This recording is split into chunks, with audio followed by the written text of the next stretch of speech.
4 PM news network में दोस्तों आपका स्वागत है। मैं हूं आपके साथ राशिद ज़हीर। एक उधम, एक शोर पिछले 10, 12, 15 दिनों से मचा हुआ था, वो थम नहीं गया, ख़त्म हो गया। काकरोच जनता पार्टी के बारे में मैं आपसे शुरुआत में अर्ज़ कर रहा था। इसका मतलब ये नहीं है कि मैं पत्रकार ना होकर के बहुत बड़ा अंतर्यामी हूँ। जो भी थोड़ी समझ रखता था वो जानता था कि इन लोगों की पोजीशन क्या है। लेकिन दोस्तों बात यह है कि ये उधम, ये शोर जो बंद हुआ है काकरोच जनता पार्टी का, आप समझते हैं कि सिर्फ काकरोच जनता पार्टी का शोर मच गया है, बंद हो गया है? नहीं, एक रास्ता और बंद हो गया है और वो आपके और मेरे लिए चिंता का विषय है।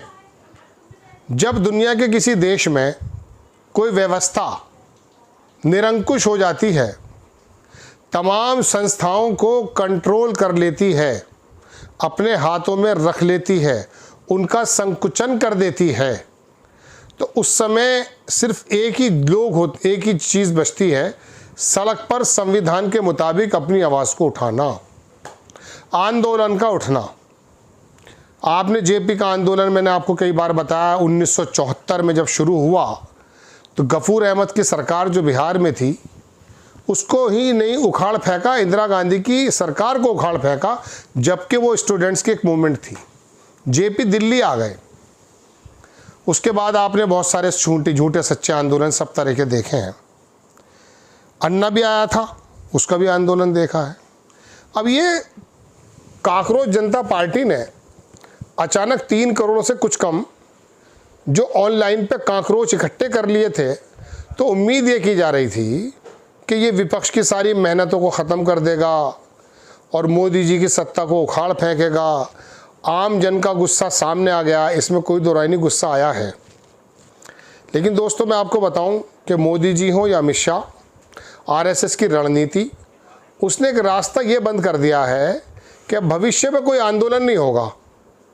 सड़क पर जैन जी उतरेगा नहीं, उतरेगा भी तो आप मैग्नीफायर गिलास लेकर के उसके कैरेक्टर को नापेंगे। मतलब ऐसा नहीं है कि राहुल गांधी कोई आंदोलन लेकर चले और आप इस बात का यकीन मान लेंगे कि ये सच्चा आंदोलन है। खैर, पार्टियों को तो आंदोलन को आप देखते रहते हैं, इंडिपेंडेंट लोग सड़कों पे जब आते हैं और वो आंदोलन की शक्ल में आ जाता है, सत्ता को बदल देता है। बांग्लादेश हो या श्रीलंका, नेपाल हो या दूसरी जगह, यहाँ पे जब भी कोई आंदोलन लेकर आएगा, काकरोच जनता पार्टी ने उसका रास्ता बंद कर दिया है। अब हर कोई शक की निगाह पे है। तो पता चला अमित शाह का एक गेम था, मोदी जी की एक सोच थी कि बाहर से काकरोच पकड़ो, कुछ पैसा दो, ऑथेंटिक या फिर बनावटी फॉलोवर्स इकट्ठे कर दो और वो बताने लगे कि देश के अंदर एक आवाज़ उठ रही है। वो आवाज़ उठी, बीजेपी ने स्वागत किया, एयरपोर्ट के लाउंज में आके बैठा। अभी एयरपोर्ट पर ही था, परमिशन दे दी कि जाओ मुन्ना अपना काम करके आओ, और मुन्ना 3 बजे तक काम कर पाया, 5 बजे तक भी नहीं टिका और गाड़ी के अंदर बैठते बोला एसी चला दो। तो ये लोग कहाँ से खर्च कर पाएंगे? ये क्रांति लेकर आएंगे? ये दरअसल उस आने वाले वक्त में उस आंदोलन को दबा दिया कि अब भविष्य में जब कोई आंदोलन करने की बात कहेगा, आप उसे काकरोच पार्टी का दीप के मानेंगे कि ये वही दीप जो भी उसका नाम है, दीप के करके। मैंने तो शुरू से इनको सीरियस नहीं लिया था, लेकिन ये ज़रूर कहा मैंने कि इसके अंदर अगर 5000 आदमी भी इकट्ठा हुआ है, 3000 आदमी भी आया है, तो दरअसल वो बंदा वो है जो बीजेपी को वोट देता था या उसके माता पिता वोट देते थे। वो व्यवस्थाओं से नाराज़ हैं। उनको एक कश्ती भले सुराख हुई मिली, उनको एक बस मिली जिसके अंदर बहुत ज़्यादा झोल था, उसी में बैठ गए और उन्होंने कहा कि मोदी जी की सत्ता से सवाल पूछने का काम कर रहे हैं। चूँकि राहुल गांधी को दागदार बना दिया आरएसएस बीजेपी ने, अखिलेश यादव को दागदार बना दिया, तेजस्वी यादव को मुसलमान बना दिया, ममता बनर्जी को बेगम बना दिया।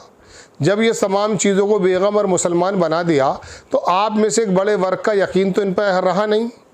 चूँकि आज के दौर में दुनिया में मुसलमान यकीन करने के लायक भी नहीं रहा है, इसीलिए ना अखिलेश यादव मुसलमान के पक्ष में खुलकर बोलते हैं, ना राहुल गांधी बोल पाते हैं, ना तेजस्वी यादव बोल पाते हैं।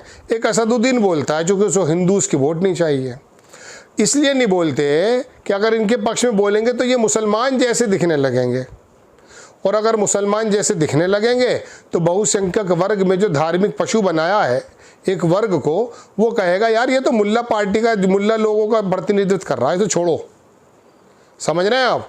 तो ये प्लानिंग एक बहुत बड़ी है, छोटी मोटी प्लानिंग नहीं है। तो ऐसे में दोस्तों जो भी कोई आंदोलन करने आएगा, ये लोग तो मुसलमान साबित कर दिए गए आरएसएस की तरफ से कि ये तो तुष्टीकरण की बातें करते हैं, इनके टाइम में तो हंगामा होता था, मुलायम सिंह तो मौलाना थे, है ना। अब इंडिपेंडेंट भी अगर कोई आएगा, कोई आंदोलन आएगा, कोई कहीं से जेएनजी उठेगा, जो उठेगा नहीं तो उसको भी आराम से कुचल देंगे कि यार इससे कुछ होता नहीं है, सब झूठे लोग हैं, प्रायोजित लोग हैं। तो ये अभिजीत दीपके ने ये काम कर दिखाया कि भविष्य में अब कोई आंदोलन इस भारत की धरती पे आप सुनेंगे नहीं। और अब ये बात भी नहीं करनी चाहिए कि जिन लोगों के अंदर रोष आ रहा है, नफरत हो रही है, और वो लोग आकर के सड़कों पे आ जाएंगे, मोदी की नीतियों को करेंगे। उन्होंने बता दिया 2-3 करोड़ लोग ऑनलाइन, 5-7 हज़ार ऑफलाइन सड़कों पे आए, धूप से चिलचिलाते हुए एसी की गाड़ी में बैठकर भाग लिए।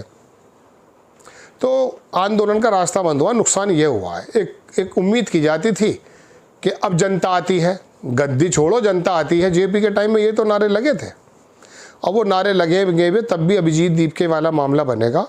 तो बड़ा अच्छा काम किया अमित शाह ने, अगर किया है तो आरएसएस ने अगर इस काम को किया है, मार्क जुकरबर्ग और टेस्ला का जो वो है एलन मस्क, उसके मद्देनज़र। इंस्टाग्राम तो पता नहीं किसका है, वो भी शायद मेरे ख्याल से उसने ट्विटर वाले ने ख़रीद लिया था। इनके ज़रिए काम अच्छा हो गया। पिछले दिनों फेसबुक जो एक प्लेटफार्म है, वहाँ पर वो था राष्ट्रपति ट्रम्प से पहले जो था बाइडेन, तो मोदी जी ने सफ़र किया था वहाँ जुकरबर्ग भी था जो मेटा का मालिक है फेसबुक वगैरह का। तो मुझे एक पत्रकार बता रहे थे, सीनियर आते हैं वो डिबेट में, कि वो उस वक्त उन्होंने कहा यार आप लोगों का प्लेटफार्म बड़ा अजीबोगरीब रोल अदा कर रहा है। तो फिर हुआ यूँ कि रवीश कुमार से लेकर राशिद ज़हीर तक की रीच फेसबुक पे कम कर दी गई, वरना कुछ पैसे आ जाते थे, फेसबुक पे रीच अच्छी हो रही थी, लोग जा रहे थे। तो ये रीच बढ़ाते हैं, रीच घटाते हैं। आपने रीच के ऊपर याद आया, फ्रीडम ऑफ स्पीच सुना होगा। Freedom of speech fundamental right है ना। आंखें बड़ी बड़ी करके बड़े बड़े पत्रकार बताते हैं। एक बात और बताऊं आपको, मैं मौजूदा दौर में ये शब्द याद रखिएगा, फ्रीडम ऑफ रीच, ये मेरा ही बनाया हुआ शब्द है। और एक बात मैं आपको और बता दूं, आप कहोगे बहुत बड़ा पत्रकार बनता है ये ज़ॉम्बी का शब्द लाया था मैं बहुत ज़माने पहले कि ज़ॉम्बी बन गए। ब्रैड पिट की एक फिल्म आई थी, उसमें जो ज़ॉम्बी थे, पागल जानवर टाइप लोग, वो जिस पे थूक देते थे वो ज़ॉम्बी बन जाता था। तो मैंने तब से शब्द रखा था ज़ॉम्बी। वो ज़ॉम्बी फिर मशहूर हुआ, कुछ लोगों ने इस्तेमाल किया। मैं ये नहीं कह रहा ये उत्पत्ति मेरी थी, ब्रैड पिट से लाया था मैं तो मैं आपको एक शब्द और दे के जा रहा हूँ दोस्तों, फ्रीडम ऑफ रीच। ये जो रीच है ना, इंस्टाग्राम पर और टेलीग्राम पर और फलाग्राम पे, और ये ग्राम और किलो में जब होगी जब ये चाहेंगे। आपने देखा होगा कभी किसी ज़माने में अगर पब में आप गए हैं तो पब के अंदर जो वो आरजे होता है, जो गंजा सा बड़ा जिससे मूछे ऊँचे करके खड़ा रहता है, डिस्को बना रहता है, उसके आगे बहुत बड़ी एक मशीन सी होती है म्यूज़िक की, उसके वो ऊपर नीचे करता रहता है, वो अपना उफान पे ले जाता है म्यूज़िक को, और जब चाहता सुरूर में नीचे ले आता है। ये इंस्टाग्राम और ये नेटवर्क जो भी है, ये ट्विटर, एक्स, फेसबुक, यूट्यूब, ये सब फ्रीडम ऑफ रीच है। जितनी फ्रीडम मिलेगी उतनी रीच पहुँचेगी। ऊपर से कस देगा CIA, deep state, RSS. Modi ji कहेंगे जुकरबर्ग से जरा हल्का रखो यार हाथ, हल्के हो जाओगे।